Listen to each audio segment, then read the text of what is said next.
పాలైన రాష్ట్రాన్ని 10 సంవత్సరాలు పరిపాలించి ఎట్లా అప్పుల పాలు చేసిండ్రు, బడ్జెట్ లోటు బడ్జెట్ మిగులు బడ్జెట్ ఉన్న రాష్ట్రాన్ని లోటు బడ్జెట్గా తీసుకుపోవడం జరిగింది.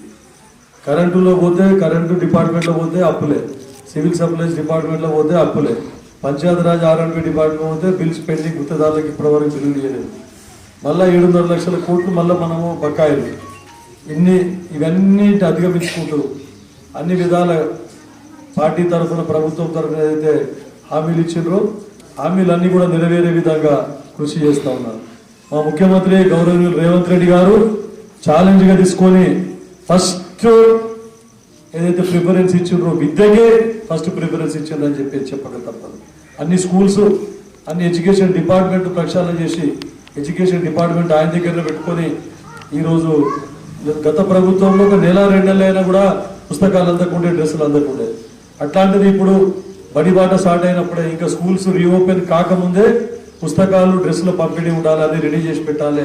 స్కూలు రీఓపెనింగ్ రోజే పంచాలనే ఉద్దేశంతో ఈరోజు మొదటి రోజు ఏదైతే స్కూల్లో రీఓపెనింగ్ ఉందో ఆ రోజే పుస్తకాలు మరియు డ్రెస్సులు ఇచ్చిన ఘనత మా రేవంత్ రెడ్డి గారి ప్రభుత్వంది, కాంగ్రెస్ పార్టీ ప్రభుత్వం చెప్తాము. తర్వాత 5,000 మంది టీచర్ పోస్టులను HGTలను స్కూల్ అసిస్టెంట్స్ గా ప్రమోషన్ కూడా ఇవ్వడం జరుగుతుంది. తర్వాత 11,000 పోస్టులు వేసి DSC పోస్ట్ నోటిఫికేషన్ కూడా త్వరలో రాబోతుంది. దాని తర్వాత రిక్రూట్మెంట్ తర్వాత కూడా ఉపాధ్యాయుల కొరత అనేది కూడా ఉండకుండా చాలా పకడ్బందీగా ప్లాన్ చేయడం జరిగింది మా ముఖ్యమంత్రి గారు. ఎందుకంటే చాలా మంది తల్లిదండ్రులు ఏమనుకుంటారంటే మేము ప్రైవేట్ స్కూల్లో మా పిల్లగాడు చదివిస్తున్నామంటే అదో గొప్పగా ఫీల్ అవుతారు. కానీ అది కాకుండా ప్రైవేట్ స్కూళ్ళలో చాలా అంటే చాలా ఫీజులు ఉన్నాయి. మీరు కనీసం ఒక ఫస్ట్ క్లాస్కి పోతే కూడా 10,000 రూపాయల దాకా ఫీజు కట్టవలసిన అవసరం ఏర్పడుతుంది. తల్లిదండ్రులు గమనించాలి.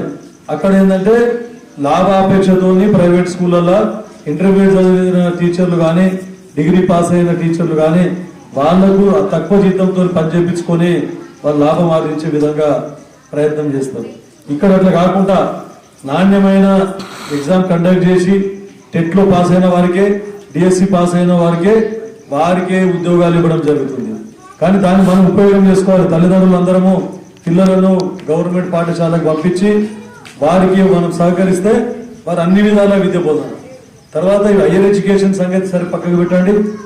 Primary school, high school education మట్టుకు ఖచ్చితంగా బోధిస్తారు, చాలా మంచిగా బోధిస్తారు. ప్రైవేట్ స్కూళ్ళ కంటే కూడా మన ఉపాధ్యాయులే మంచిగా చదువు చెప్తారని చెప్పేసి తల్లిదండ్రులందరూ దృష్టికి తీసుకొని వస్తా ఉన్నారు.